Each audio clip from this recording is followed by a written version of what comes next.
सैयद बिन हुज़ैर रज़ी अल्लाह ताला अन्हु ने बयान किया कि रात के वक्त वो सूरतुल बकरा की तिलावत कर रहे थे और उनका घोड़ा उनके पास ही बंधा हुआ था। इतने में घोड़ा बिदकने लगा तो उन्होंने तिलावत बंद कर दी तो घोड़ा भी रुक गया। फिर उन्होंने तिलावत शुरू की तो घोड़ा फिर बिदकने लगा। इस मर्तबा भी जब उन्होंने तिलावत बंद की तो घोड़ा भी खामोश हो गया।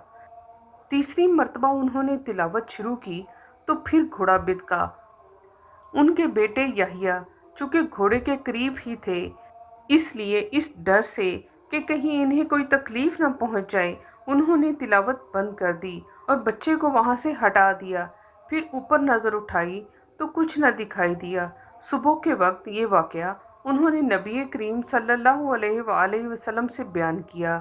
नबी करीम सल्लल्लाहु अलैहि वसल्लम ने फरमाया, इब्ने हुज़ैर, तुम पढ़ते रहते तिलावत बंद ना करते तो बेहतर था।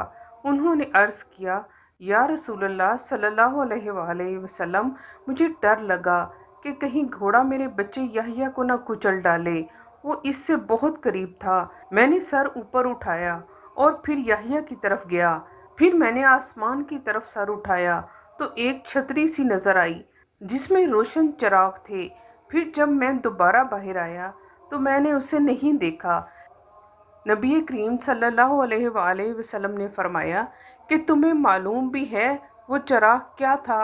सैयद रज़ी अल्लाह ताला अन्हु ने अर्ज किया कि नहीं या रसूलल्लाह सल्लल्लाहु अलैहि वसल्लम। नबी करीम सल्लल्लाहु अलैहि वसल्लम ने फरमाया कि वो फरिश्ते थे, तुम्हारी आवाज़ सुनने के लिए करीब हो रहे थे। अगर तुम रात भर पढ़ते रहते तो सुबह तक और लोग भी उन्हें देखते। वो लोगों से छुपते नहीं।